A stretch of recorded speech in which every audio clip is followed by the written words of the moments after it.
மக்கள் அனைவரும் ஹாப்பியாக இருப்பீங்க நான் நினைக்கிறேன். என்ன நேற்று தான் தீபாவளி தினத்தை முன்னிட்டு அனைவரும் என்ஜாய் பண்ணிருப்பீங்க. அது மட்டும் இல்லை, இன்றைக்கும் கவர்மெண்ட் விடுமுறை, அனைவரும் வீட்டில் தான் இருப்பீங்க.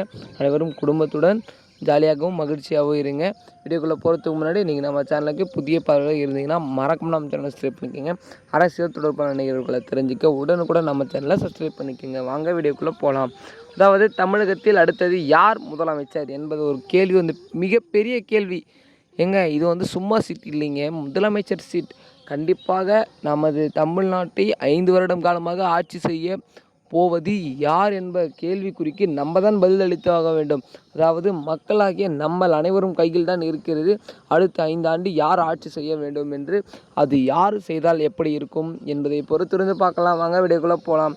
அதாவது நமது அதிமுக பொதுச் செயலாளர் இபிஎஸ் எடப்பாடி பழனிசாமி அவர்கள் ஆல்ரெடி நம்ம தமிழகத்தில் ஆட்சி செய்து கொண்டிருக்கிறார். அவருடைய ஆட்சியும் நல்ல ஆட்சியாக தான் இருந்தது.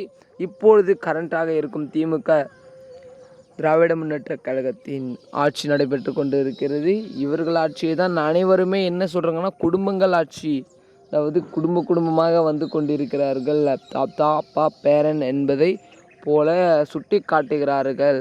பட் என்னதான் குடும்ப ஆட்சியாக இருந்தாலும் அவர்களுடைய ஆட்சியும் மிகவும் சிறப்பாக தான் இருக்கிறது என்பதை மக்கள் நிறைய பேர் கருத்து தெரிவிச்சிருக்காங்க.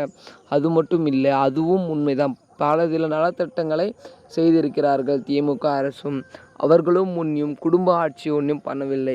என்னதான் குடும்ப ஆட்சி பண்ணி இருந்தாலுமே அவர்களுடைய ஆட்சி மிகவும் அற்புதமான ஆட்சி என்பதை நான் இந்த இடத்தில் கருத்து கூறுகிறேன்.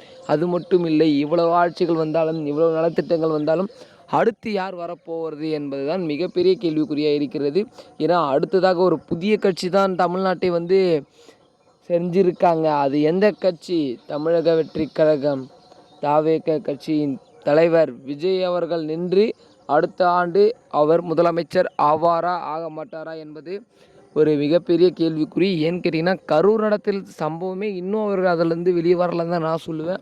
ஏன்னா இன்னும் பிரச்சாரம் கூட்டம் இன்னும் நிறைய இடத்துல கூட்ட வேண்டிய கூட்டம் இருக்குது. அது மட்டும் இல்லை, இன்னும் ஓரிரு காலங்களில் சட்டமன்ற தேர்தல் நடைபெறும். அது மட்டும் இல்லை, அதனால் அவர்கள் குயிக்காக செயல்படும் என்பது என்னுடைய கருத்து.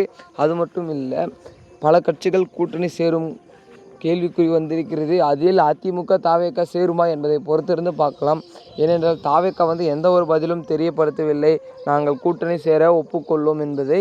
அதனால் எனக்கு தெரிந்தவரை தாவேக அதிமுகவுடன் கூட்டணி சேராது, அவர்கள் தனித்து நின்று போராடுவார்கள் என்பதுதான் என்னுடைய கருத்து.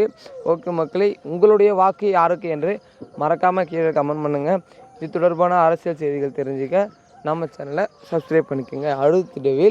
அடுத்த காணொளியில் சந்திப்போம். நன்றி, வணக்கம்.